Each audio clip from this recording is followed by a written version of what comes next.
शास्त्रों में एकादशी के दिन को बहुत पवित्र और महत्वपूर्ण माना गया है। इस एकादशी को मोह का नाश करने वाली एकादशी भी कहा जाता है। मोक्षदा एकादशी के दिन पूरे श्रद्धा भाव से श्री हरि की आराधना की जाती है। द्वापर युग में इसी दिन भगवान श्री कृष्ण ने कुरुक्षेत्र में गीता ज्ञान दिया था। इसलिए इस दिन गीता जयंती भी मनाई जाती है।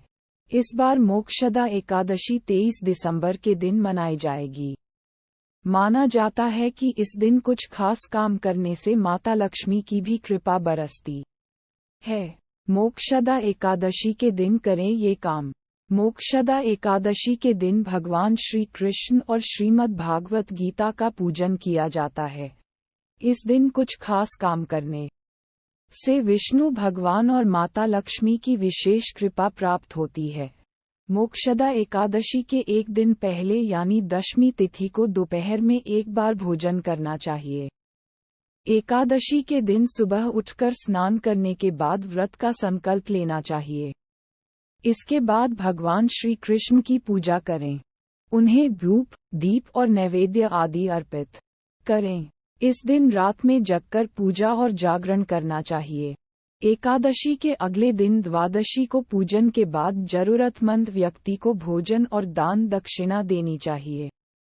इसके बाद भोजन ग्रहण करके व्रत खोलना चाहिए।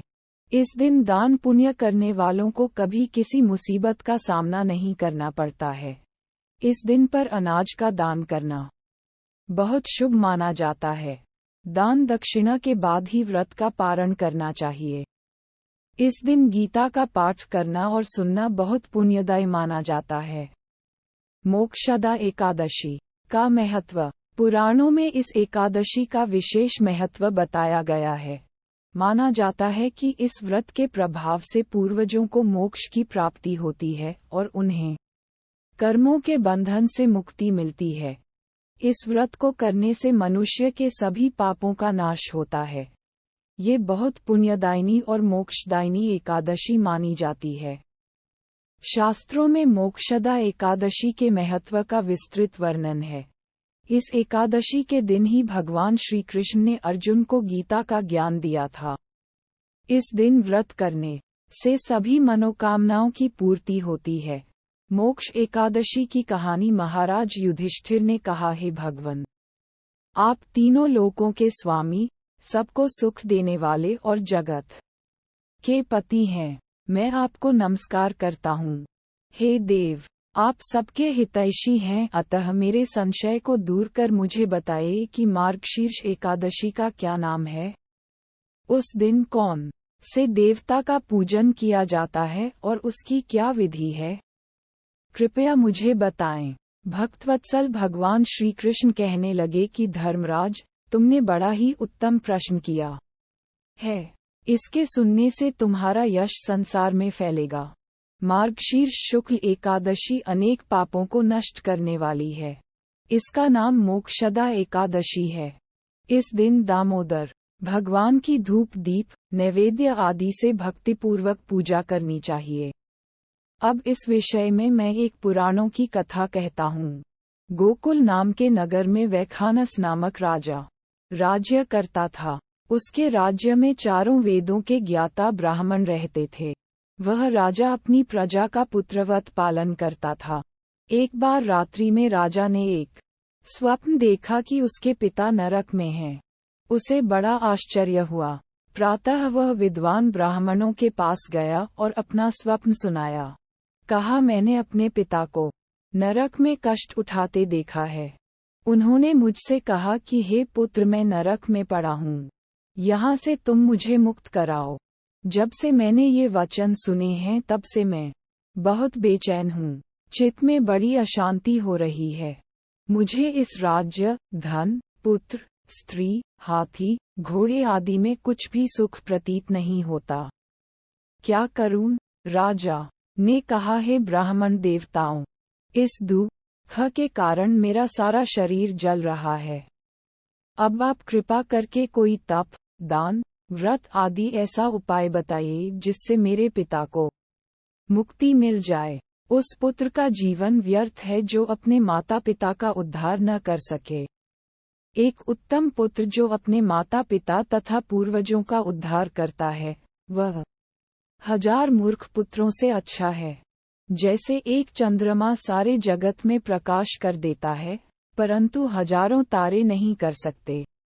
ब्राह्मणों ने कहा, हे राजन, यहाँ पास ही भूत, भविष्य, वर्तमान के ज्ञाता पर्वत ऋषि का आश्रम है।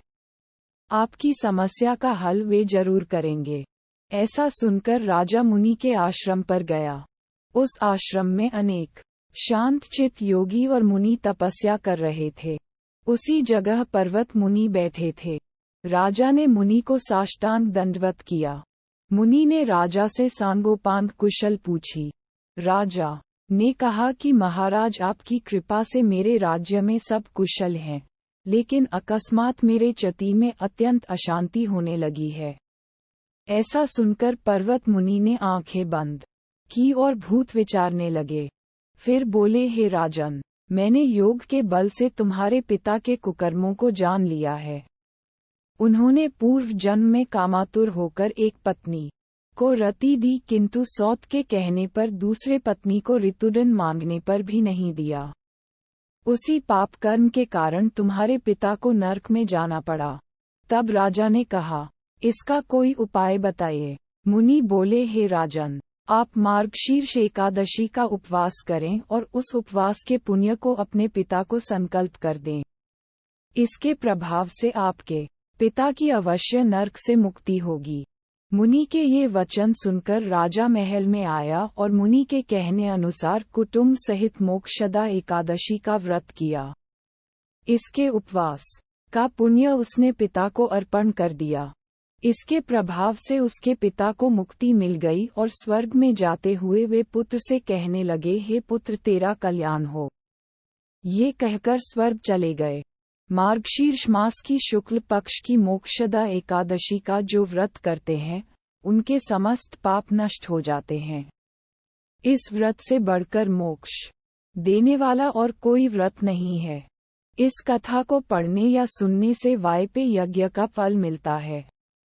यह व्रत मोक्ष देने वाला तथा चिंतामणि के समान सब कामनाएं पूर्ण करने वाला है।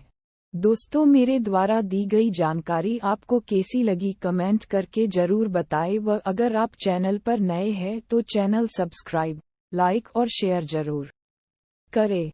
धन्यवाद।